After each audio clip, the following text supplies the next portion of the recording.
أعوذ بالله من الشيطان الرجيم بسم الله الرحمن الرحيم الحمد للہ رب العالمین والصلاة والسلام علی نبینا محمد وعلی آلہ وصحبہ اجمعین اما بعد۔ آج ہم ہیں عمدۃ الاحکام کے ساتھ صحیح بخاری اور صحیح مسلم کی احادیث پہ مشتمل ایک عظیم کتاب۔ اس کتاب میں صحیح بخاری اور صحیح مسلم کی وہ احادیث جمع کر دی گئی ہیں جن کا تعلق احکام و مسائل سے ہے، اور ہم اس کتاب کی اندرونی کتابوں میں سے جو کتاب آج شروع کریں گے اس کا نام ہے کتاب الرضاع، رضاعت کے بارے میں کتاب، یعنی کہ کسی عورت کا اپنے بچے کو یا کسی دوسرے بچے کو دودھ پلانا، اس کے کیا احکام ہیں، اس بارے میں یہ کتاب ہے۔ اور حدیث کا نمبر جو آج ہم پڑھنے جا رہے ہیں 327 ہے، 327۔ یہ نمبرنگ ہے اس ایڈیشن کے مطابق جو میرے استعمال میں ہے، آپ کے ہاں شاید نمبرنگ مختلف ہو۔ آپ کتاب دیکھ لیں کتاب الرضاع، تو کتاب الرضاع کی پہلی حدیث ہے، اور اس حدیث کے راوی ہیں عبداللہ ابن عباس رضی اللہ تعالی عنہما۔ یہ چھوٹے صحابہ کرام میں سے ہیں، یعنی کہ نبی علیہ السلام کے زمانے میں حج کے ایام میں ابھی یہ بالغ نہیں ہوئے تھے، لیکن بہت ذہین تھے۔ انہیں دعا ملی کس کی؟ نبی علیہ السلام کی۔ ایک رات آپ اٹھے تو آپ قضائے حاجت کر کے جب تشریف لائے تو انہوں نے آپ کے لیے پانی رکھا ہوا تھا تاکہ آپ ہاتھ دھو سکیں اور وضو کر سکیں، تو آپ نے خوش ہو کر دعا دی تھی کہ اللہ اس بچے کو کیا بنا دے؟ دین کا فقیہ بنا دے اور قرآن کا مفسر بنا دے، دین کا فقیہ اور قرآن کا مفسر۔ اور میرے خیال میں اس سے عمدہ دعا کوئی نہیں ہے جو دعا کس نے دی ہے؟ نبی علیہ السلام نے دی ہے۔ تو سب سے اچھی چیز کیا ہوئی کہ انسان کیا ہو؟ دین کا فقیہ ہو، دین کا عالم ہو، قرآن کا مفسر ہو۔ یہ قرآن کے بہت بڑے مفسر بنے۔ آپ کوئی بھی تفسیر کھول لیں جس میں صحابہ کرام کے تفسیری اقوال موجود ہوں، سب سے زیادہ تفسیری اقوال جس کے ملیں گے وہ کون ہوں گے؟ عبداللہ ابن عباس، اور جو بعد میں تابعین ملیں گے مفسرین، وہ وہی ہوں گے عام طور پہ جو ان کے شاگرد ہیں۔ اور رشتہ داری کے لحاظ سے یہ ہاشمی ہیں، آل بیت میں سے ہیں، نبی علیہ السلام کے چچا کے بیٹے ہیں، اور آپ کے مسلمان چچا اور آپ کے چچاؤں کی مسلمان اولاد آل بیت میں سے ہیں۔ تو عبداللہ بن عباس سے روایت ہے، وہ کہتے ہیں قال رسول اللہ صلی اللہ علیہ وسلم، کہ فرمایا نبی علیہ السلام نے فی بنت حمزہ، حمزہ کی بیٹی کے بارے میں۔ یہ حمزہ کون ہے جی؟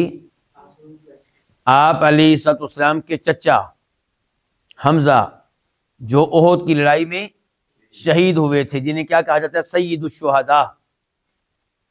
سید الشہداء حمزہ ہیں، اور آپ جانتے ہیں کہ انہیں شہید کرنے کے بعد ان کا مصلح بھی کیا گیا تھا، یعنی کہ ان کے جسم کے مختلف اعضاء کاٹ دیے گئے تھے، بہت برا سلوک کیا گیا تھا ان کی لاش کے ساتھ، ان کی میت کے ساتھ۔ اور انہیں شہید کرنے والا کون تھا؟ وحشی بن حرب۔ وہ بعد میں مسلمان ہوئے، اور نبی علیہ السلام نے ان کا اسلام قبول کیا یا ریجیکٹ کر دیا؟ تو دین اسلام میں توبہ کے دروازے کھلے ہیں، حتیٰ کہ مشرک کے لیے بھی۔ شرک سے بڑا کوئی گناہ نہیں ہے، قتل شرک سے چھوٹا گناہ ہے۔ تو وحشی جب مسلمان ہوا تو آپ نے یہ نہیں کہا کہ چونکہ تو نے میرے چچا کو قتل کیا ہے اس لیے تیرا اسلام قابل قبول نہیں ہے، تو میرا امتی نہیں بن سکتا، تو جنت میں نہیں جا سکتا۔ نہیں، ایسی کوئی پابندی نہیں لگائی، بس اتنا کہا تھا کہ میرے سامنے نہ آیا کرو، کیونکہ ان کو دیکھ کر چچا یاد آ جایا کرتے تھے، لیکن یہ نہیں کہا کہ تمہارا اسلام قابل قبول نہیں ہے۔ اور پھر یہ دیکھیں کہ وحشی نے اگر حمزہ رضی اللہ عنہ کو شہید کیا ہے تو اس کے بدلے میں انہوں نے کس کو قتل کیا ہے؟ مسیلمہ الکذاب کو، وہ انسان جس نے نبوت کا جھوٹا دعویٰ کیا تھا۔ تو یہ ہے حمزہ۔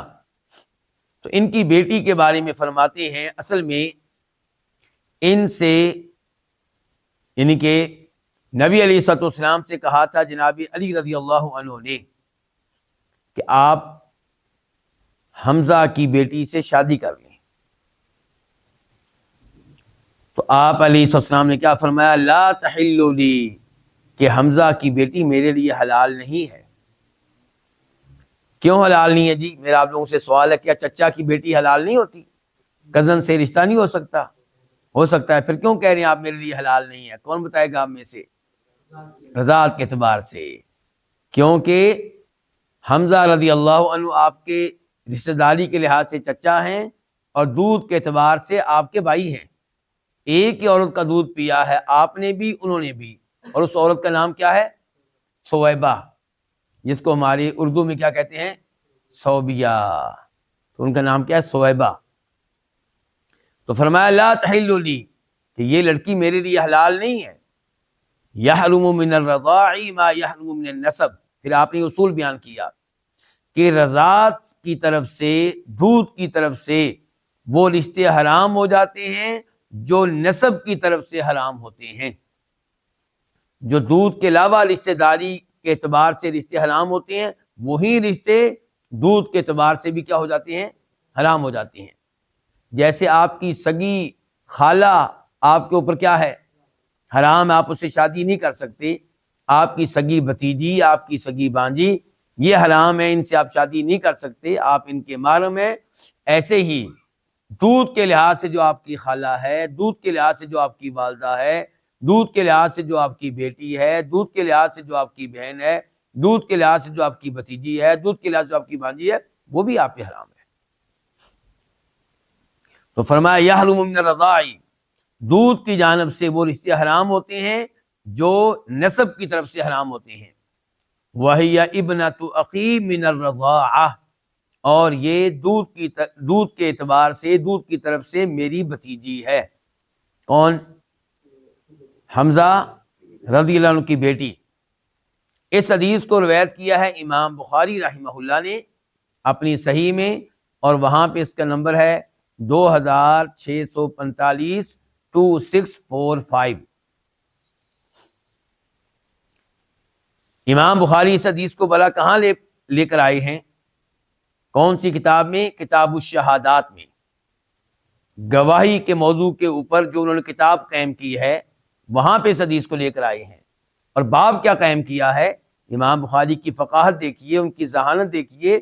باب قائم کرتے ہیں باب الشہادت علی الانساب والرضاع المستفید والموت القدیم۔ کہتے ہیں کہ رشتہ داری کے اوپر گواہی دینا اور مشہور و معروف رضاعت کے بارے میں گواہی دینا اور قدیم موت کے بارے میں گواہی دینا، کیا سمجھیں آپ اس سے؟ شاید آپ اچھی طرح بھی یہ مسئلہ سمجھ نہیں سکے ہوں گے۔ امام بخاری بتانا چاہتے ہیں کہ یہ کیسے شہادت دی جائے گی کہ جناب یہ اس کا باپ ہے، یہ اس کا چچا ہے؟ کیا آنکھوں سے دیکھ کر گواہی دی جائے گی؟ نہیں، یہ کس اعتبار سے دی جائے گی؟ جو معاشرے میں مشہور ہے،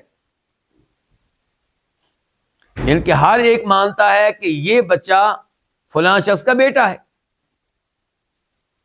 تو اب آپ اسی محلے میں رہنے والے ہیں، اسی گاؤں میں رہنے والے ہیں، تو آپ سے پوچھا جائے کسی جگہ، کورٹ میں، پولیس تھانے میں، کسی جگہ کہ کیا یہ اس کا بیٹا ہے؟ آپ گواہی دیں گے جی بالکل اس کا بیٹا ہے۔ اب کیا آپ سے پوچھا جا سکتا ہے کہ آپ کیسے کہہ رہے ہیں، آپ نے دیکھا ہے؟ نہیں، آپ یہی کہیں گے کہ ہمارے گاؤں میں ہر ایک کو یہی پتا ہے، کبھی کسی نے شک و شبہ کا اظہار نہیں کیا۔ تو کہنے کا مطلب امام بخاری کا کہ ویسے تو شہادت دی جاتی، گواہی دی جاتی ہے ان چیزوں کے بارے میں جو آپ نے اپنی آنکھوں سے دیکھی ہو، لیکن رشتہ داری کے بارے میں آپ گواہی دیں گے اس کی بنیاد پہ جو کچھ آپ نے سنا ہے، جو مشہور ہے اور جس میں شک و شبہ کا اظہار کبھی نہیں کیا گیا۔ والرضاع المستفید، ایسے ہی دودھ کے بارے میں آپ کیسے شہادت دیں گے؟ آپ کیسے کہیں گے کہ جناب دودھ کے لحاظ سے یہ اس عورت کا بیٹا ہے، یہ فلاں مرد کا بیٹا ہے دودھ کے اعتبار سے؟ تو یہ چیز بھی آپ نے آنکھوں سے دیکھی نہیں ہوگی، لیکن یہ چیز بھی کیا ہے؟ مشہور و معروف ہے۔ والموت القدیم، اور قدیم موت کے اوپر بھی آپ گواہی دیں گے، جی فلاں بندہ اس گاؤں میں رہتا تھا، آج سے 100 سال پہلے فوت ہوا، جبکہ جس وقت فوت ہوا اس وقت آپ ابھی پیدا بھی نہیں ہوئے تھے، لیکن کیا ہے کہ یہ مشہور ہے، معروف ہے۔ اچھا، امام بخاری نے یہ مسئلہ اس حدیث سے کیسے اخذ کر لیا؟ یہ کیسے طے ہوا کہ حمزہ کی بیٹی رضی اللہ عنہ نبی علیہ السلام کی بھتیجی ہیں؟ کیا آپ نے جناب حمزہ کو سویبہ کا دودھ پیتے ہوئے اپنی آنکھوں سے دیکھا تھا؟ نہیں۔ اور خود آپ نے اپنے آپ کو ان کا دودھ پیتے ہوئے اپنی آنکھوں سے دیکھا تھا؟ بالکل نہیں۔ لیکن یہ بات کیا ہے؟ اس معاشرے میں معروف و مشہور و معروف ہے، ہر کوئی جانتا ہے، کسی نے کبھی اس میں شک و شبہ کا اظہار نہیں کیا۔ اور آپ یہاں سے یہ بھی کہہ سکتے ہیں کہ حمزہ رضی اللہ عنہ کو کیا کہا گیا؟ آپ کے چچا کس بنیاد پہ آپ کہہ رہے ہیں؟ مطلب وہ بھی مشہور و معروف ہے۔ چچا کس بنیاد پہ کہہ رہے ہیں؟ وہ بھی کیا ہے؟ مشہور و معروف ہے۔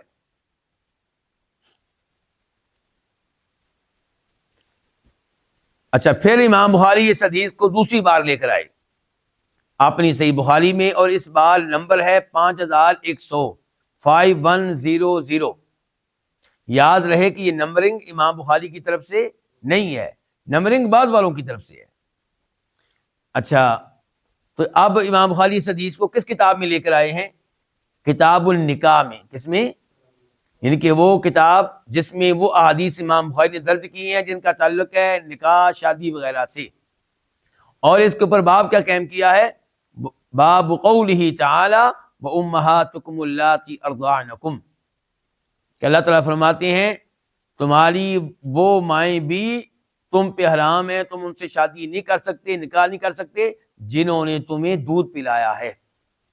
اور پھر پوری آیت آگے، واخواتکم من الرضاع، دودھ کے لحاظ سے تمہاری بہنیں بنتی ہیں، ان سے بھی تمہیں شادی کرنے کی اجازت جی نہیں ہے۔ امام مسلم اس حدیث کو لے کر آئے اور وہاں پہ اس حدیث کا نمبر ہے 1447 1447۔ اب ہم بڑھتے ہیں اس حدیث کی طرف جو اس کے بعد ہے، اور دونوں کی وضاحت ایک ساتھ ہوگی۔ اب حدیث کے نمبر ہے 328 328۔ اس بار راوی ہیں سیدہ عائشہ رضی اللہ عنہا، میری اور آپ کی ماں، ام المؤمنین، نبی علیہ السلام کی وائف، دنیا میں بھی آپ کی بیگم، آخرت میں بھی آپ کی بیگم، اور یہ آپ کی بیگمات میں سے واحد تھیں جو کیا تھیں؟ کنواری تھیں۔ باقی سب عورتیں جن سے آپ نے شادیاں کیں وہ پہلے سے شادی شدہ تھیں، یا تو ان کو طلاق دی جا چکی تھی یا وہ بیوہ ہو چکی تھیں، تو آپ نے ان سے شادیاں کی۔ صرف سیدہ عائشہ وہ ہیں جو کنواری تھیں۔ تو یہ کہتی ہیں کہ قال رسول اللہ صلی اللہ علیہ وسلم، فرمایا نبی علیہ الصلوۃ والسلام نے، ان الرضاعۃ تحرم ما یحرم من الولادہ، کہ رضاعت حرام کر دیتی ہے ان رشتوں کو جو رشتے حرام ہوتے ہیں ولادت سے۔ ولادت تو آپ سمجھتے ہیں نا، ولادت کے اعتبار سے جو رشتے حرام ہوتے ہیں، رشتہ داری کے اعتبار سے جو رشتے حرام ہوتے ہیں، وہی رشتے دودھ کے اعتبار سے بھی حرام ہو جاتے ہیں۔ اچھا، اس حدیث کے پیچھے ایک قصہ ہے، کچھ تفصیل ہے۔ حدیث کی راویہ بلا کون تھی؟ سیدہ عائشہ۔ وہ فرماتی ہیں کہ نبی علیہ السلام میرے گھر میں تھے کہ ہمیں آواز آئی کہ جیسے کوئی کسی گھر میں داخل ہونے کی اجازت مانگ رہا ہے، تو میں نے کہا اللہ کے رسول علیہ الصلوۃ والسلام، یہ آپ کے گھر میں، یعنی کہ سیدہ حفصہ کا نام لیا سیدہ عائشہ نے، آپ کے گھر میں، ان کے حفصہ کے گھر میں کوئی آنے کی اجازت مانگ رہا ہے۔ تو آپ علیہ السلام نے کہا کہ مجھے لگ رہا ہے، یعنی کہ آواز سے آپ کو محسوس ہوا، آپ نے کہا مجھے لگ رہا ہے کہ یہ فلاں شخص ہے، یعنی کہ آپ نے نام لیا سیدہ حفصہ کے دودھ کے لحاظ سے چچا کا، دودھ کے لحاظ سے چچا کا، تو آپ سیدہ عائشہ کہنے لگیں اللہ کے رسول علیہ الصلوۃ والسلام مجھے یہ بتائیے کہ اگر فلاں آدمی زندہ ہوتا، نام لیا انہوں نے بھی اپنے دودھ کے لحاظ سے چچا کا، تو کیا وہ میرے پاس آ سکتا تھا؟ اسے میرے پاس بیٹھنے کی اجازت تھی؟ فرمایا ہاں، اگر وہ زندہ ہوتا اسے تمہارے پاس آنے کی اجازت ہوتی۔ تو اسی حدیث میں آپ نے یہ اصول بیان کیا کہ دودھ یہ حرام کر دیتا ہے ان رشتوں کو جو رشتے حرام ہوتے ہیں کس سے؟ ولادت سے۔ اور یاد رہے کہ دودھ سے مراد یہاں پہ کسی عورت کا دودھ ہے، بکری کا دودھ نہیں، گائے کا دودھ نہیں، بھینس کا دودھ نہیں۔ اور یہاں پہ میں آپ کو ایک عجیب سی بات بھی بتاؤں گا جس کے اوپر افسوس بھی ہوتا ہے کہ امام بخاری رحمہ اللہ بہت بڑے محدث بھی ہیں، بہت بڑے فقیہ بھی ہیں، مجتہد ہیں، اور صحیح بخاری چیخ چیخ کر بتاتی ہے کہ کتنے بڑے محدث ہیں، کتنے بڑے فقیہ ہیں، لیکن صحیح بخاری کی احادیث میں سے کئی ایک ایسی ہیں جو فقہ حنفی کے مطابق نہیں ہیں۔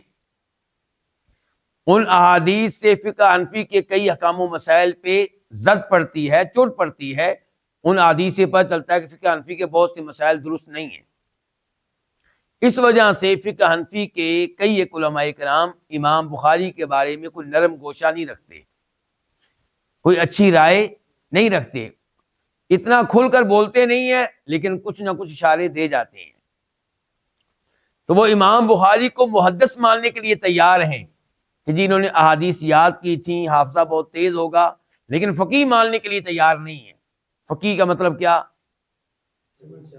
کہ جو احادیث کو، جو احکام کو، مسائل کو اخذ کر سکے، جدید مسائل کا حل بھی بتا سکے قرآن کریم کی آیات کی روشنی میں اور احادیث کی روشنی میں۔ تو وہ مثال دیتے ہیں امام بخاری کے فقیہ نہ ہونے کی۔ اس معاملے میں انہوں نے ایک کہانی گڑھی، وہ سنیے ذرا کیا گڑھی ہے، ایک کہانی۔ کہتے ہیں کہ امام بخاری جب آخری زمانے میں اپنے اصل شہر میں آئے، اصل شہر کون سا ہے امام بخاری کا؟ بخارا۔ یہ کہاں ہے بھلا؟ ہاں، ان روسی ریاستوں میں ہے۔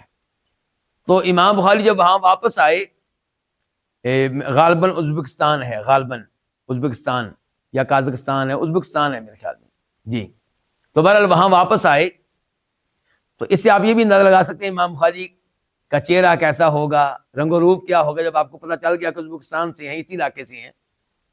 تو اور یہ بھی اندازہ لگا لیں کہ امام بخاری کتنی محنت کی ہے، کہاں سے اٹھے ہیں، کہاں مکہ مدینہ مصر شام پہنچے، حدیث جمع کی، محنت دیکھیں آپ ان کی۔ تو امام بخاری کے بارے میں یہ لوگ کہتے ہیں کہ جب آخری عمر میں یہ واپس آئے اپنے اصل علاقے میں بخارا میں، تو بخارا کے جو فقہ حنفی کے علماء کرام تھے، انہوں نے ان سے کہا کہ آپ فتویٰ نہ دیا کریں، فتویٰ دینا یہ آپ کے بس کا، آپ کا یعنی کہ آپ اس کی طاقت نہیں رکھتے، صلاحیت نہیں رکھتے، کیونکہ آپ تو بس ایک محدث ہیں۔ لیکن امام بخاری باز نہیں آئے، یہ میں نہیں کہہ رہا، یہ وہ کہہ رہے ہیں، کہتے ہیں امام بخاری باز نہیں آئے۔ تو پھر ایک آدمی آیا امام بخاری کے پاس اور اس نے امام بخاری سے مسئلہ پوچھا کہ آپ یہ بتائیں کہ ایک لڑکے نے اور ایک لڑکی نے چھوٹی عمر میں ایک ہی بکری کا دودھ پیا ہے، تو کیا ان کا آپس میں نکاح ہو سکتا ہے؟ امام بخاری نے کہا بالکل نہیں ہو سکتا۔ انا للہ و انا الیہ راجعون، یہ مسئلہ بچہ جانتا ہے۔ یعنی کہ میں اور آپ اگر ایک آدمی سے جس کی بھینس سے دودھ خریدیں، میرے بچے بھی پیئیں، آپ کے بچے بھی پیئیں، تو کیا وہ بہن بھائی ہو جائیں گے؟ یہ تو بیوقوف سے بیوقوف انسان بھی جانتا ہے۔ تو امام بخاری کو اتنی بڑی تہمت لگائی ان لوگوں نے، ان ظالموں نے، ان کے امام بخاری نے جناب غلطی کر ڈالی، جبکہ صحیح بخاری میں امام بخاری کے ابواب چیخ چیخ کر بتاتے ہیں کہ امام بخاری جیسا کوئی فقیہ ہے تو لے کر آئیں۔ اور یہاں پہ پھر میں کہا کرتا ہوں، اگر فقہات نام ہے قرآن و حدیث سے مسائل اخذ کرنے کا، تو امام بخاری سے بڑا فقیہ کوئی نہیں ہوگا ان کے بعد والوں میں، امام بخاری کے بعد جو آئے ہیں یا امام بخاری کے زمانے کے دائیں بائیں جو ہیں۔ اور اگر آپ سمجھتے ہیں فقہات نام ہے بس عقل استعمال کرنے کا، چاہے حدیث نہ ہو پھر بھی فتویٰ دے دینے کا، تو پھر تو واقعی امام بخاری فقیہ نہیں ہے۔ تو بہرحال میں نے وضاحت کیا کی تھی، بات کہاں سے شروع ہوئی کہ یہاں پہ رضاعت سے مراد، دودھ سے مراد کون سا دودھ ہے؟ عورت کا دودھ. کہ عورت کے دودھ سے حرمت ثابت ہو جاتی ہے، کئی رشتے حرام ہو جاتے ہیں. یہ جو ابھی حدیث میں نے آپ کے سامنے رکھی سیدہ عائشہ والی، اس کی تفصیل کیا ہے؟ اس کو امام بخاری روایت کرتے ہیں، نمبر ہے 2646 2646، اور اس کے اوپر امام بخاری نے وہی باب قائم کیا ہے. کون سا؟ جو اوپر تھا کہ کتاب الشہادات، باب الشہادت علی الانساب، کہ کسی کے نسب کے اوپر گواہ بننا، اور مشہور و معروف رضاعت کے اوپر، دودھ کے اوپر گواہ بننا، اور قدیم موت کے اوپر گواہ بننا. یعنی کہ اب سیدہ حفصہ کے بارے میں آپ نے کہا کہ یہ حفصہ کا کیا ہے؟ چچا ہے دودھ کے لحاظ سے. تو کیا آپ نے دیکھا سیدہ حفصہ کو دودھ پیتے ہوئے؟ نہیں. اچھا، پھر اس حدیث کو امام بخاری دوسری بار لے کر آئے. اس بار نمبر ہے 5099 5099، اور اس کے اوپر امام بخاری نے کیا باب قائم کیا ہے؟ میں شاید یہاں پہ یہ نوٹ نہیں کر سکا. بہرحال امام بخاری اس حدیث کو تیسری بار بھی لے کر آئے ہیں، اور اس کی نمبرنگ ہے 3105 3105، اور اس بار کتاب ہے کتاب فرض الخمس. خمس کے بارے میں یہ کتاب ہے. خمس کس کو کہتے ہیں بھلا؟ یعنی کہ جب مسلمان جہاد کریں اور ان کو فتح ملے، کامیابی ملے، تو کافروں کا جو مال ان کے ہاتھ میں آئے گا اس کے 5 حصے کیے جائیں گے. 4 حصے ان میں تقسیم کیے جائیں گے جنہوں نے جہاد میں حصہ لیا، اس لڑائی میں حصہ لیا، اور 5واں حصہ جو ہے وہ اس کے پھر آگے 5 حصے کیے جائیں گے. لیکن 5ویں حصے کو کہتے کیا ہے؟ خمس. اس کے آگے پھر کتنے حصے کیے جائیں گے؟ 5. وہ 5 کس کو ملیں گے؟ فَأَنَّ لِلَّهِ خُمُسَهُ وَلِلرَّسُولِ وَلِذِي الْقُرْبَى وَالْيَتَامَى وَالْمَسَاكِينِ وَابْنِ السَّبِيلِ. ایک حصہ ملے گا حکمران کو، دوسرا ملے گا کس کو؟ نبی علیہ السلام کے رشتہ داروں کو، آل بیت وغیرہ کو. پھر کن کو ملے گا؟ مسکینوں کو، مسافروں کو، ان لوگوں کو جن کا تذکرہ اللہ تعالی نے اس آیت میں کیا، ان کو ملے گا. تو یہ کتاب ہے اسی بارے میں. اچھا، اس کتاب میں اس حدیث کے اوپر باب کیا قائم کیا امام بخاری نے؟ ذرا دیکھیں، ذرا امام بخاری کے فقہات دیکھتے جائیں آپ. ابھی یہ کہتے ہیں امام بخاری فقیہ نہیں ہے. باب کیا؟ باب ما جاء فی بیوت ازواج النبی صلی اللہ علیہ وسلم وما نسب من البیوت الیہن. یہ باب ہے نبی علیہ الصلوۃ والسلام کی بیویوں کے گھروں کے بارے میں، اور اس بارے میں کہ ان گھروں کی نسبت کی گئی ہے آپ کی بیویوں کی طرف. توجہ چاہیے یہاں پہ آپ کی. رافضی لوگ کہتے ہیں کہ اگر سیدہ فاطمہ کو ابو بکر صدیق رضی اللہ عنہ نے نبی علیہ الصلوۃ والسلام کے چھوڑے ہوئے مال میں سے حصہ نہیں دیا، اور کہا کہ خود اللہ کے نبی کہہ کر گئے تھے کہ ہم نبی جو مال چھوڑ کر جائیں وہ صدقہ ہوا کرتا ہے، اس کا کوئی وارث نہیں بن سکتا. یہ حدیث کس نے پیش کی؟ ابو بکر صدیق رضی اللہ تعالیٰ عنہ نے. تو سیدہ فاطمہ کو اس لیے ان کے والد کے مال میں سے کوئی مال نہیں ملا. رافضی اس بنیاد پہ اعتراض کرتے ہیں جناب ابو بکر صدیق رضی اللہ تعالی عنہ پہ، جبکہ ان کا اعتراض کیا ہے؟ غلط ہے.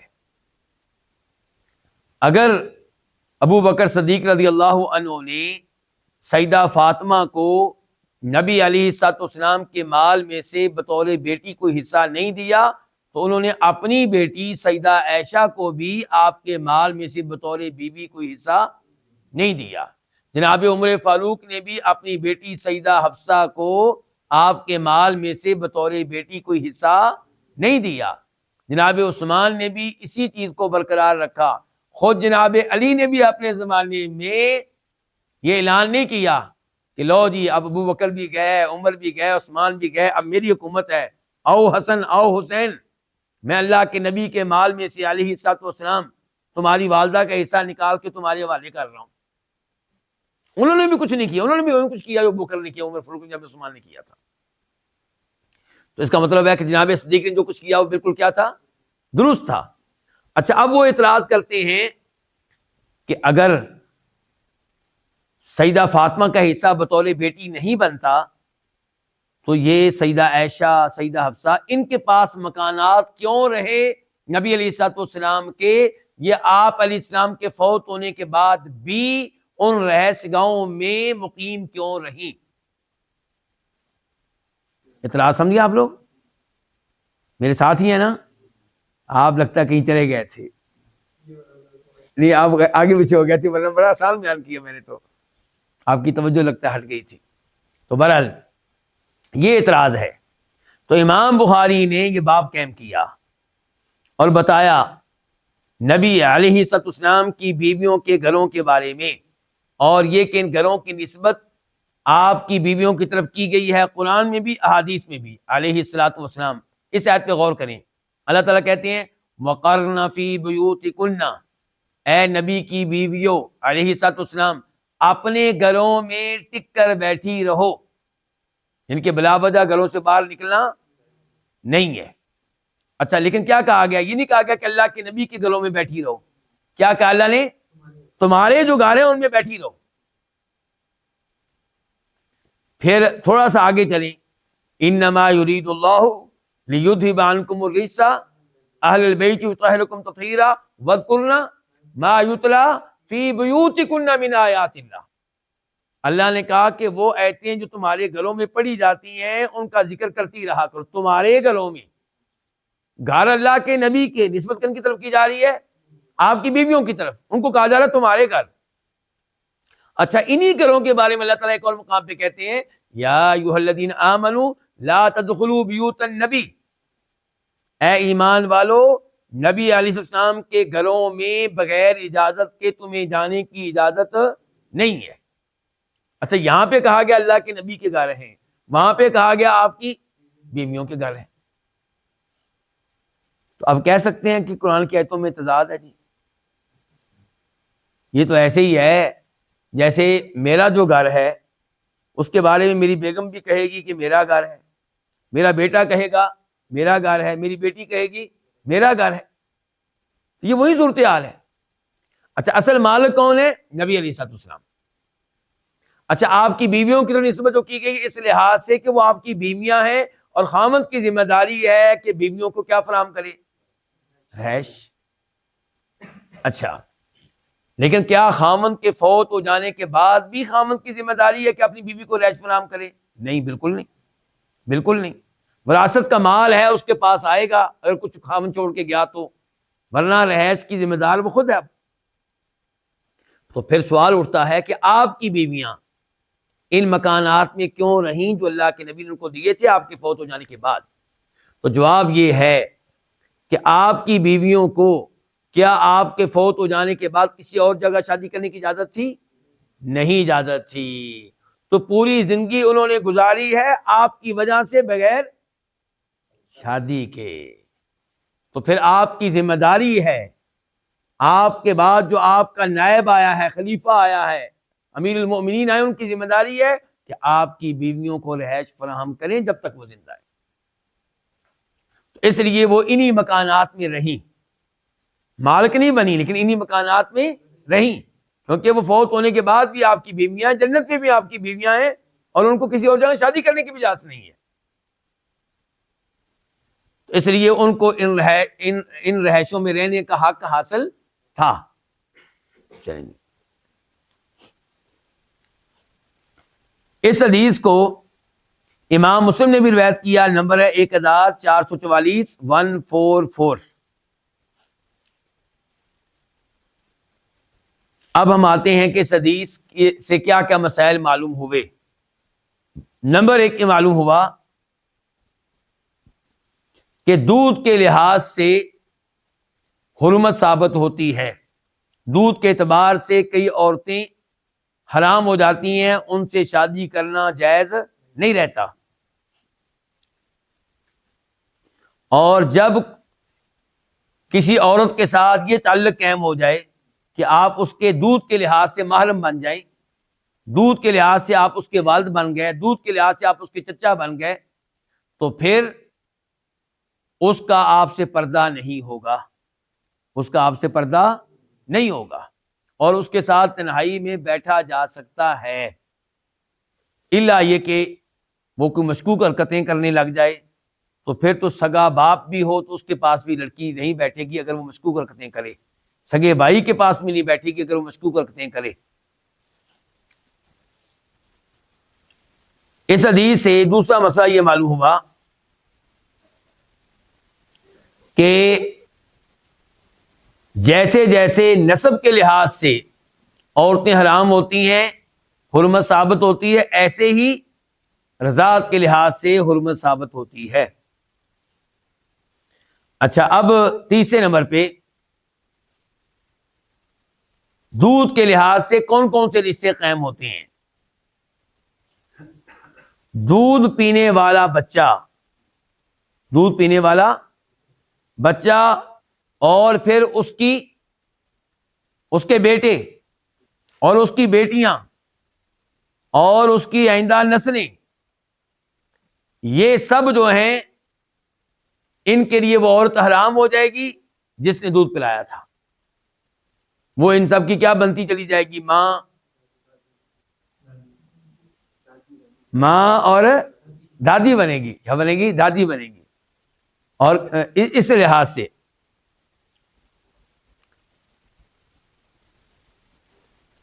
اچھا، اب سوال یہ پیدا ہوتا ہے کہ بچہ جس نے دودھ پیا ہے، یہ بچہ جس نے دودھ پیا ہے، اس کے باقی بہن بھائیوں کا کیا بنے گا؟ جس بچے نے دودھ پیا ہے اس کے باقی بہن بھائیوں کا کیا بنے گا؟ تو جواب یہ ہے کہ ان کا اس موضوع سے کوئی تعلق واسطہ نہیں ہے، وہ اسی گھر میں شادی کرنا چاہیں تو کر سکتے ہیں۔ جس گھر میں یہ بچہ شادی نہیں کر سکتا، جس گھر میں اس کی دودھ والی ماں ہے، دودھ کے لحاظ سے بہنیں ہیں، ادھر اس بچے کے باقی بھائی شادی کر سکتے ہیں، باقی بہنوں کی شادی ہو سکتی ہے۔ البتہ یہ بچہ جو ہے اس کے لیے وہ سب وہاں ساری حرمت ثابت ہو جائے گی، یعنی کہ وہ عورت کیا بن گئی؟ ماں، اس کی بہنیں، جس نے دودھ پلایا اس کی بہنیں اس کی کیا بن گئی؟ خالائیں، اور اس کی بیٹیاں اس کی کیا بن گئی؟ بہنیں بن گئیں، اور اس عورت کی اپنی ماں نانی بن گئی۔ اچھا، اور اس کا جو ہے ہوگا خامند، اس کا کیا بن گیا؟ باپ بن گیا۔ اس لحاظ سے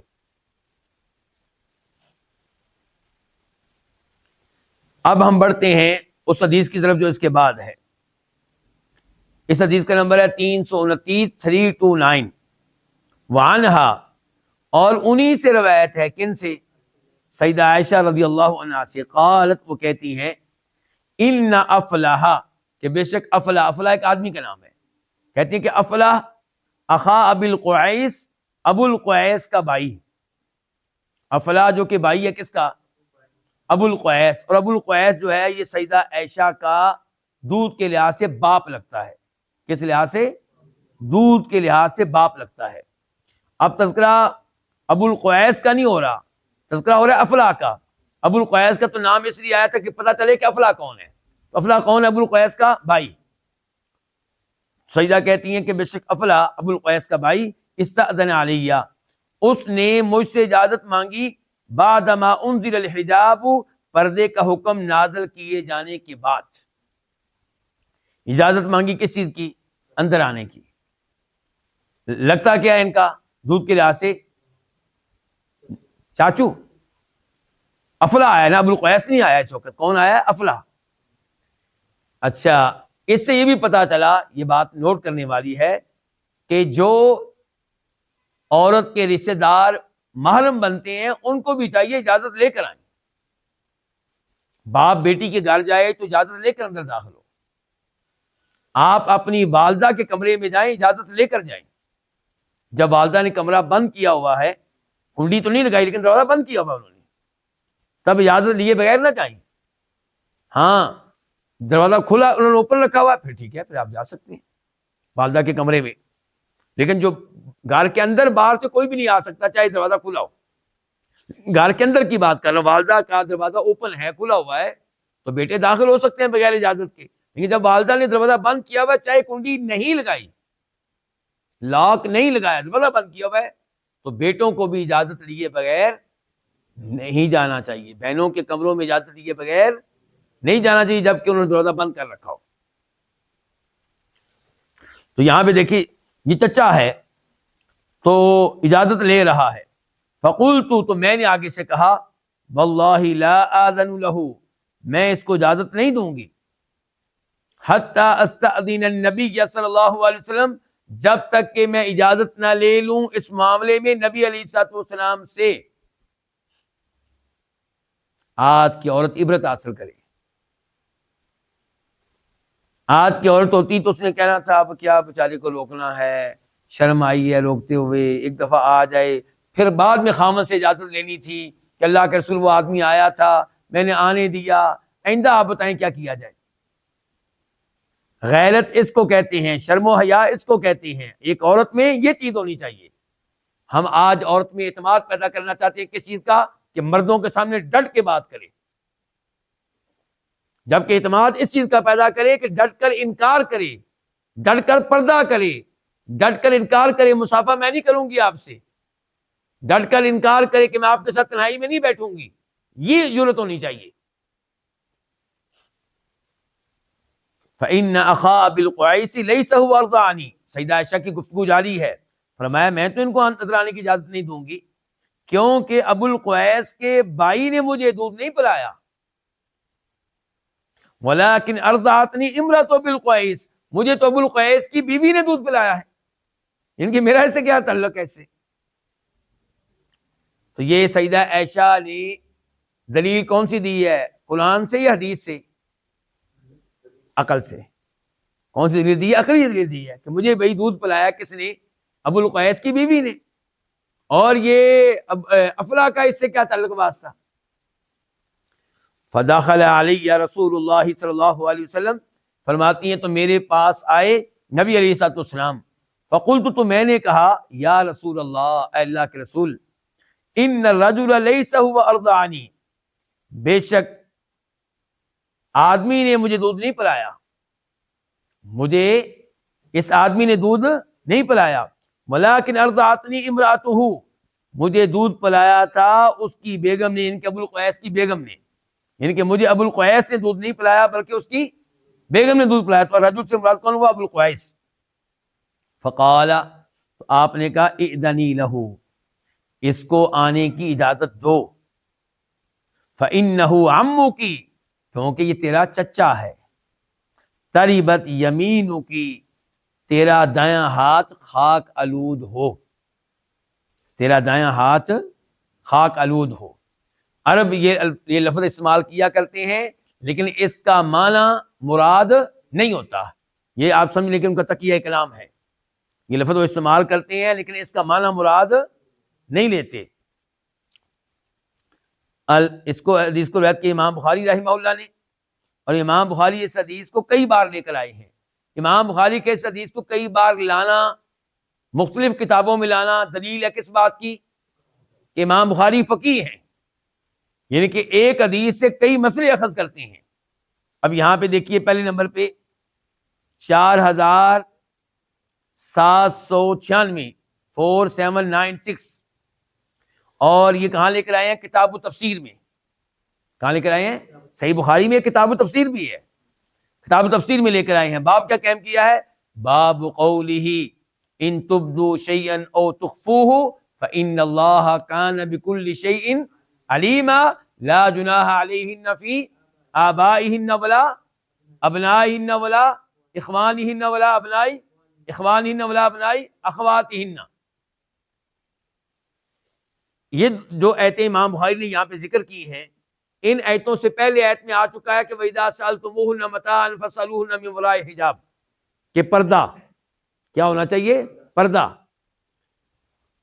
پھر اللہ تعالی نے کہا کہ ان عورتوں پہ کوئی حرج نہیں ہے کہ یہ سامنے آئیں بغیر پردے کے، اپنے باپ کے سامنے آئیں یا اپنے بیٹوں کے سامنے آئیں یا اپنے بھائیوں کے سامنے آئیں یا اپنے بھتیجوں کے سامنے آئیں یا اپنے بھائیوں کے سامنے آئیں، اس میں کوئی حرج نہیں ہے، یعنی کہ ان سے پردہ نہیں ہے۔ اچھا، اس آیت کا ہماری اس حدیث سے کیا تعلق ہے؟ امام بخاری کی فقہات دیکھیے، امام بخاری نے اس آیت کے نیچے یہ حدیث لا کر پیغام دیا کہ جیسے حقیقی باپ سے پردہ نہیں ہے، حقیقی بھائی سے پردہ نہیں ہے، حقیقی یعنی کہ بھتیجے بانجے سے پردہ نہیں ہے، ایسے ہی دودھ کے اعتبار سے جو آپ کا باپ ہے اس سے بھی پردہ نہیں ہے، دودھ کے اعتبار سے جو آپ کا بھائی ہے اس سے بھی پردہ نہیں ہے، دودھ کے اعتبار سے جو آپ کا بانجا بھتیجا اس سے بھی پردہ نہیں ہے۔ یہ کیا ہو؟ امام بخاری کی فقاہت، جمع کر دیا حدیث کو اور ایت کو۔ پھر امام بخاری اس حدیث کو لے کر آئے اور اس بار نمبر ہے 5239، 5239، اور کتاب کیا ہے؟ کتاب النکاح۔ اب اس حدیث کو لے کر آئے ہیں کہاں؟ نکاح کے ضمن میں، نکاح والی حدیث کے نیچے شادی والی حدیث کے ضمن میں، اور باب کا قائم کیا ہے؟ باب ما یحل من الدخول والنظر للنساء فی الرضاع، کہ دودھ کے اعتبار سے جن عورتوں سے رشتہ قائم ہو جائے تو ان کے پاس بیٹھنا بھی جائز ہے، ان کے گھر میں جانا بھی جائز ہے، انہیں دیکھنا بھی جائز ہے۔ پھر امام بخاری اس حدیث کو لے کر آئے تیسری بار، اب نمبر ہے 6156، 6156۔ اب کتاب کون سی ہے؟ صحیح بخاری کی کتاب الادب، آداب کے بارے میں کتاب ہے، اور وہاں پہ باب کیا؟ باب قول النبی صلی اللہ علیہ وسلم تریبت یمینک، کہ اللہ کے نبی نے کہا تھا سیدہ عائشہ سے کہ تمہارا دایاں ہاتھ خاک آلود ہو، یعنی کہ امام بخاری کہنا چاہتے ہیں یہ الفاظ کہنے میں کوئی حرج نہیں ہے، یہ کوئی گالی نہیں ہے، یہ کوئی بددعا نہیں ہے، کیونکہ عرب لوگ یہ الفاظ استعمال کرتے ہیں اور اس کا معنی مراد اور مقصود نہیں ہوتا۔ پھر امام بخاری اس حدیث کو لے کر آئے اور اس بار نمبر ہے 5103، 5103، اور اس بار کتاب ہے کتاب النکاح، باب ہے باب لبن الفحلی، یعنی کہ دودھ کی نسبت مرد کی طرف ہوگی۔ نہیں سمجھے؟ بچہ دودھ پیتا ہے عورت کا کہ مرد کا؟ عورت کا، لیکن نسبت کس کی طرف ہوگی؟ مرد کی طرف، اس کے خاوند کی طرف۔ کہا جائے گا یہ بچہ اس کا رضائی بیٹا ہے۔ کیوں؟ کیونکہ کیا کسی عورت کا دودھ شادی سے پہلے آتا ہے؟ نہیں آتا، بلکہ شادی کے بعد بھی نہیں آتا۔ کب آتا ہے؟ جب حمل ٹھہرتا ہے، یعنی کہ حمل ٹھہرنے کے بعد جب ولادت ہوتی ہے، تو ولادت ہوئی ہے بچے کی، تو بچہ جو پیدا ہوا ہے اس کے پیچھے صرف ماں نہیں ہے، اس کے پیچھے باپ بھی ہے۔ تو ولادت کے پیچھے صرف ماں نہیں ہوتی، بلکہ کون ہوتا ہے ساتھ ساتھ؟ باپ بھی۔ تو اس لیے دودھ جو آیا ہے، دودھ کے آنے کے پیچھے باپ بھی ہے، تو اس لیے اس بچے کا رشتہ جہاں عورت سے قائم ہوگا وہاں اس عورت کے شوہر سے بھی ہوگا۔ تو یہ ہے کہ باب لبن الفحلی، دودھ کی نسبت مرد کی طرف ہوگی۔ تو دیکھ رہے ہیں امام بخاری کتنے کتنے مسائل اخذ کر رہے ہیں۔ پھر امام مسلم اس حدیث کو لے کر آئے اور وہاں پہ نمبر ہے 1445، 1445۔ قال عروہ، یہ اس روایت کے بعد مزید ہماری کتاب کے مؤلف کہتے ہیں، ہماری کتاب کون سی جو آج ہم پڑھ رہے ہیں؟ عمدۃ الاحکام، اس کے مؤلف کا نام کیا بلا؟ شیخ عبد الغنی المقدسی۔ تو یہ کہتے ہیں قال عروہ، عروہ کہتے ہیں، عروہ کون ہے بلا؟ سیدہ عائشہ کے بانجے عروہ بن زبیر، عروہ بن زبیر، یعنی کہ عروہ بیٹے ہیں مشہور صحابی زبیر بن عوام کے، جو عشرہ مبشرہ میں سے تھے، جن کو 10 صحابہ کرام کے ساتھ ایک ہی مجلس میں جنت کی خوشخبری ملی تھی، جنت کا ٹکٹ ملا تھا۔ زبیر بن عوام کے بیٹے ہیں یہ، اور صرف زبیر بن عوام کے نہیں بیٹے، بلکہ ایک اور کے بھی بیٹے ہیں، کس کے؟ سیدہ اسماء، ماں بھی بڑی عظیم ہے، سیدہ اسماء جو بیٹی ہے کس کی؟ ابو بکر صدیق کی رضی اللہ عنہ۔ تو یہ کتنے عظیم ہیں عروہ، باپ زبیر بن عوام، ماں سیدہ اسماء، اور خالہ کون؟ سیدہ عائشہ، اور نانا کون؟ ابو بکر صدیق، اور مزید کیا پھر بھائی کون؟ عبداللہ بن زبیر۔ اللہ اکبر۔ تو یہ ہے عروہ، لیکن عجیب بات یہ ہے کہ یہ خود صحابی نہیں ہے، یہ کون ہے؟ تابعی ہیں۔ فبی عروہ کہتے ہیں فبذالک، تو اسی لیے کانت عائشہ تقول، سیدہ عائشہ کہا کرتی تھی، ان کی میری خالہ کہا کرتی تھی، حرموا من الرضاع ما يحرم من النسب، کہ رضاعت سے، دودھ کے اعتبار سے ان رشتوں کو حرام قرار دو جو نسب کے اعتبار سے، رشتہ داری کے اعتبار سے حرام قرار پاتے ہیں۔ وفی لفظ، اور اس حدیث کے کچھ الفاظ میں یوں آیا ہے کہ استأذن علی افلح، میرے پاس آنے کی اجازت مانگی کس نے؟ افلاح سے۔ اچھا پہلے آپ مجھے بتائیں جو میرے سامنے بیٹھے ہوئے ہیں کہ کیا کوئی آپ نے یہ عہد کیا حدیث سننے کے بعد کہ آئندہ والدہ کے کمرے میں جب جائیں گے تو اجازت لے کر جائیں گے، بہنوں کے کمرے میں جائیں گے اجازت لے کر جائیں گے، خالہ کے گھر میں داخل ہوں گے تو اجازت لے کر جائیں گے، پھپھو کے گھر میں جائیں گے اجازت لے کر جائیں گے؟ آپ پڑھے لکھے ہیں، پڑھے لکھے کس لحاظ سے؟ دین کے لحاظ سے۔ حدیث سنی ہے آپ نے، آپ کو اس کے عمل کرنا، کوئی عمل کرے نہ کرے آپ کریں، آپ کو دیکھ کے دنیا عمل کرے گی پھر آہستہ آہستہ۔ چاہے آپ سے کہے آپ کی والدہ یعنی اور یہ کن چکروں میں پڑ گئے ہو، کون؟ اللہ کے نبی علیہ السلام کی تعلیمات ہے۔ تو بہرحال استاذن علی افلا، افلا نے میرے پاس آنے کی اجازت مانگی، فلم آذن لہ، تو میں نے اس کو اجازت نہ دی، فقال، تو وہ مجھ سے کہنے لگے، کون؟ افلا، اتحتجبین منی وانا عمکی، کیا آپ مجھ سے پردہ کرتی ہیں جبکہ میں آپ کا چچا ہوں، میں آپ کا انکل ہوں؟ فقلت، تو میں نے کہا، کیف ذلک، کیسے آپ میرے چچا ہیں؟ قال، تو کہنے لگے، ارضعت کی امرات اخی، تجھے دودھ پلایا ہے میرے بھائی کی بیوی نے، یعنی کہ میری بھابھی نے۔ تو یہ دودھ پلایا کس نے؟ میری بھابھی نے، بلبن اخی، میرے بھائی کے دودھ کے ساتھ۔ بھائی کا دودھ، یہ کیا چکر ہے جی؟ اس کی وجہ سے دودھ آیا تھا، یعنی کہ ایسا نہیں تھا کہ میری بھابھی کی پہلے شادی کسی اور مرد سے ہوئی ہو اور جب تو نے دودھ پیا ہو تو وہ دودھ میرے بھائی کی بجائے اس مرد کی وجہ سے آیا ہو، بلکہ یہ دودھ میرے بھائی کی وجہ سے تھا، یہ دودھ میرے بھائی کی وجہ سے تھا۔ تجھے دودھ پلایا ہے میرے بھائی کی بیوی نے، بلبن اخی، میرے بھائی کے دودھ کی وجہ سے۔ قالت، سیدہ عائشہ کہتی ہیں، فسألت رسول اللہ صلی اللہ علیہ وسلم، تو میں نے سوال کیا، مسئلہ پوچھا نبی علیہ السلام سے، فقالت، تو آپ نے کہا، صدق افلاح، افلاح نے ٹھیک کہا ہے، افلاح نے درست کہا ہے، اذنی لہو، اس کو اجازت دے دو، تریبت یمینک، تمہارا دایاں ہاتھ خاک آلود ہو۔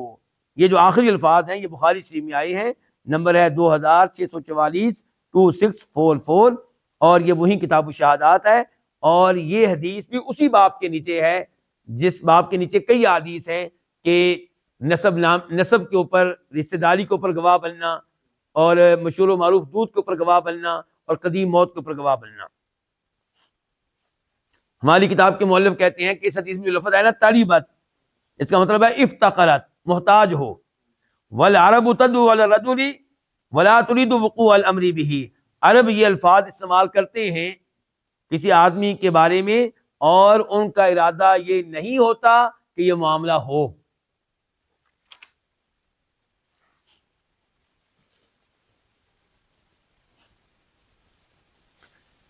اس حدیث سے کیا کیا مسائل معلوم ہوئے؟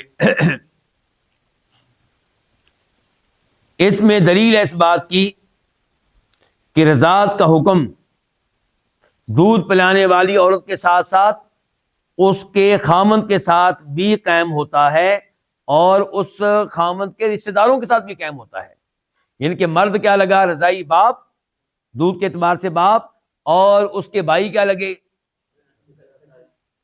دودھ کے لحاظ سے چچا، اور اس کا والد کیا لگا؟ دودھ کے لحاظ سے دادا۔ تو اس طرح رشتہ داری قائم ہوتی چلی جائے گی۔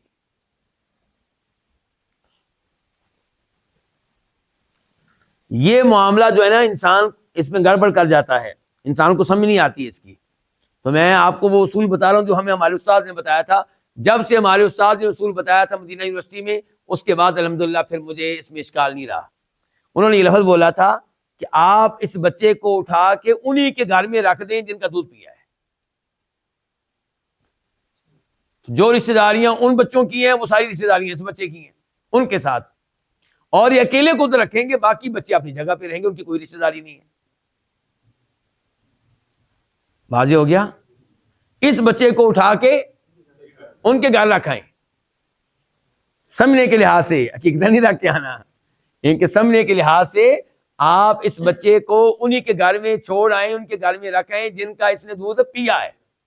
تو جو رشتہ داریاں اس عورت کے باقی بچوں کی ہیں وہی رشتہ داریاں اس کی ہیں. البتہ اس کے جو باقی بہن بھائی ہیں یہ اپنے گھر میں رہیں گے، ان کو ادھر نہیں لے جانا.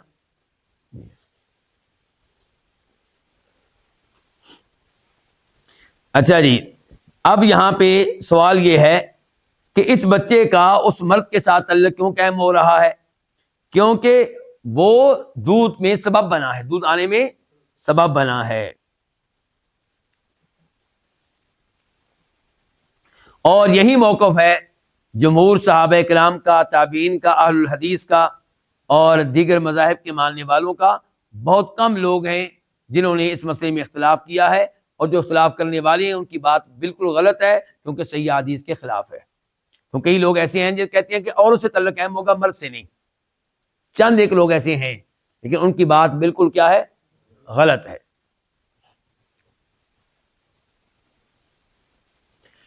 اس سے یہ پتہ چلا اس حدیث سے کہ عورتوں پہ واجب ہے کہ ان مردوں سے پردہ کریں جو ان کے محرم نہیں ہیں. محرم کہتے کس کو ہیں جی؟ محرم وہ مرد ہے جس سے عورت کی شادی کبھی بھی کسی بھی شکل میں نہ ہو سکتی ہو، کبھی بھی کسی بھی شکل میں کوئی گنجائش نہ ہو اس کی. ایک یہ ہے کہ عورت نہیں کرنا چاہتی، ایک ہے کہ شریعت کی طرف سے اجازت نہیں ہے. شریعت کی طرف سے اجازت نہیں ہے شادی کی کسی بھی شکل میں، کسی بھی صورت میں. مثال کے طور پہ عورت کا دیور،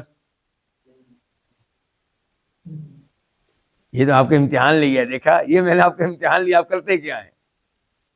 تو دیور سے شادی ہو سکتی ہے عورت کی، لیکن اگر اس کا خان فوت ہو جائے تو ہو سکتی ہے. اس لیے یہ اس کا محرم نہیں ہے. محرم وہ مرد ہے جس سے عورت کا نکاح کبھی بھی کسی بھی شکل میں نہیں ہو سکتا. سگا باپ، سگا چچا، سگا تایا، سگا سسر، ٹھیک ہے، سگا بھتیجا، سگا بانجا، یہ اس قسم کے جو ہیں. تو جو محرم نہیں ہے عورت پہ واجب ہے کہ ان سے پردہ کرے. تو یہ چیز اس حدیث سے بھی ثابت ہو رہی ہے اور قرآن کریم سے بھی ثابت ہو رہی ہے. سورہ احزاب آیت نمبر 59 اللہ تعالیٰ کہتے ہیں یا ایھا النبی، اے نبی علیہ السلام، قل آپ کہہ دیں، لازواجک اپنی بیویوں سے، وبناتک اور اپنی بیٹیوں سے. اللہ کی نبی کی بیٹیوں کو بھی پردہ معاف نہیں ہے. وَنِسَاءِ الْمُؤْمِنِينَ اور مومنوں کی عورتوں سے بھی کہہ دیں، یعنی کہ دیگر عورتوں سے بھی کہہ دیں. کیا کہہ دیں؟ یُدْنِینَ عَلَیہِنَّ مِن جَلَابِیبِہِنَّ، یہ اپنے اوپر بڑی سی چادر لٹکا کر رکھیں. ٹھیک ہو گیا؟ پردہ ہو گیا کہ نہیں ہو گیا؟ فرمایا ذَلِکَ أَدْنَىٰ أَن يُعْرَفْنَ فَلَا يُؤْذَيْنَ، جب اس انداز سے پردہ کریں گی تو پہچان لی جائیں گی، پھر ان کو کوئی تنگ نہیں کرے گا. پردہ کرنے سے پہچان لی جائیں گی؟ جی ہاں، پہچان لی جائیں گی کہ شریف ذاتی جا رہی ہے، پہچان لی جائیں گی کہ ایک معزز عورت جا رہی ہے، کوئی لونڈی نہیں جا رہی، کوئی آوارہ عورت نہیں جا رہی، بلکہ کون جا رہی ہے؟ شریف ذاتی، شرم و حیا کی مال کے خاتون جا رہی ہے. تو پھر کوئی تنگ نہیں کرے گا، کوئی پریشان نہیں کرے گا.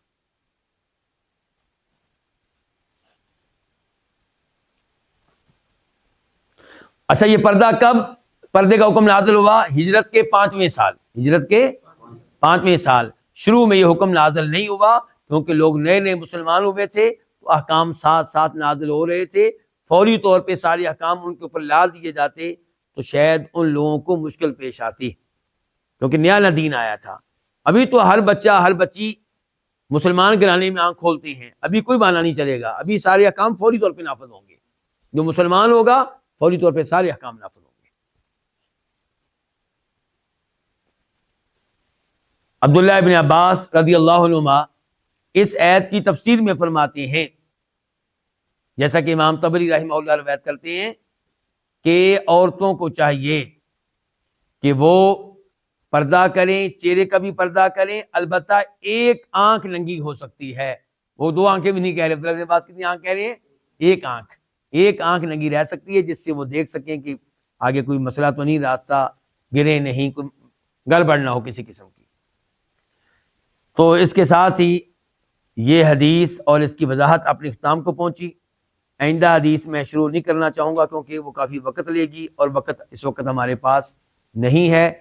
اللہ رب العزت سے دعا کرتے ہیں کہ اللہ تعالی ہمیں آپ علیہ السلام کی احادیث پیار و محبت سے سننے کی، بار بار سننے کی توفیق دے، پڑھنے کی توفیق دے، پڑھانے کی توفیق دے اور ان پہ عمل پیرا ہونے کی توفیق دے، ان کے مطابق اپنے عقائد، اپنے نظریات بنانے کی توفیق دے۔ وآخر دعوانا الحمدللہ رب العالمین۔